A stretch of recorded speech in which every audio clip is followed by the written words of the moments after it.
ఇక్కడ వీడియోస్ చాలా భయపడతా తీసాను గురు. ఎందుకంటే ఇక్కడ కువైటీస్ లేడీస్ ఎక్కువ ఉన్నారు. హలో గురు, కువైట్ లో జమియా అంటే ఏంటో చూపిస్తాను. ఈ వీడియో పూర్తిగా చూసేయండి. ఈ వీడియోలో కనిపిస్తుంది కదా, దీన్ని పెద్ద జమియా అయితే అంటారు. అంటే చిన్న జమియా కూడా ఉంటది. ముందుగా మనం ఈ పెద్ద జమియాలోకి వెళ్ళి అసలు ఏమున్నది ఏంటని చూద్దారండి. అసలు ఈ జమియా అంటే ఏంటంటే ఇది ఒక సూపర్ మార్కెట్. సూపర్ మార్కెట్ అయినా అని తీసి పడేయకండి. ఎందుకంటే దీనికి ఒక స్పెషాలిటీ అయితే ఉంది. ఈ జమియా అనేది కువైట్ గవర్నమెంట్ అయితే కట్టించింది. ఇక్కడ కువైటీస్ అయితే ఎక్కువ వస్తూ ఉంటారు. మన వాళ్ళు కూడా వస్తారు కానీ చాలా తక్కువ.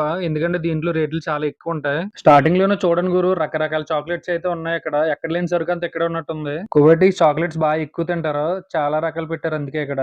కువైటీస్ అని కాదులే గానీ చాక్లెట్స్ అంటే ఎవరికి ఇష్టం ఉండవు చెప్పండి. అందరికి ఇష్టమైన చాక్లెట్స్ అంటే. ఈ జమియా అయితే చాలా పెద్దగా ఉంటది. 3 ఫ్లోర్లు అయితే ఉంటది. ఇది గ్రౌండ్ ఫస్ట్ సెకండ్ ఫ్లోర్ లో అయితే ఉంటది. సెకండ్ ఫ్లోర్ లో స్టార్టింగ్ లో చూడండి చెట్లాగా డెకరేషన్ చేశారు ఫ్రూట్స్ తోటి. చూడడానికి చాలా బాగుంది కదా. ఇక్కడ దొరకని ఫ్రూట్ అంటూ ఏది ఉండదు గురు. ఎందుకంటే ఇక్కడ అన్ని దొరుకుతాయి. అసలు ఎక్కడ చూడని కూడా మనం ఇక్కడ చూడొచ్చు ఫ్రూట్స్ అన్ని. ఇంకా ఇక్కడ కనిపించేవన్నీ వెజిటేబుల్స్ చాలా ఫ్రెష్ గా అయితే ఉన్నాయి. ఇక్కడ కనిపించేవన్నీ కార్టూన్స్ లో అయితే అమ్ముతారు ఇలాగా. ఇంకా వెజిటేబుల్స్ లో అలా చూసుకుంటే వెళ్తే ఇక్కడ ఏదో పెద్ద కనిపించిందని చూసాను. దీని అమ్మ వంకాయ ఇదేంట్రా బాబు ఎంత ఉందని షాక్ అయ్యాను నేను. ఇది చూడండి ఒకసారి ఎంత ఉందో, నా తల అంత ఉంది. ఇక్కడైతే చాలా రకాల ఆకుకూరలు అయితే ఉన్నాయి. చాలా ఫ్రెష్ గా ఉన్నాయి. కువైట్ లో పండిస్తారు వీటిని. ఈ ఆకుకూరలు ఫ్రెష్ గా ఉండడానికి చూడండి వీళ్ళు అలా సెట్ చేశారు. చల్లగా గాలి అయితే వస్తుంది లోపల నుంచి. పైన ఫ్లోర్ లో కువైటీ లేడీస్ వేసిన డ్రెస్లు కూడా ఉన్నాయి చూడండి ఇక్కడ. అది గురు, నా వీడియో నచ్చినట్లయితే కామెంట్ చేసి ప్లీజ్ లైక్ అండ్ సబ్స్క్రైబ్ చేయండి గురు.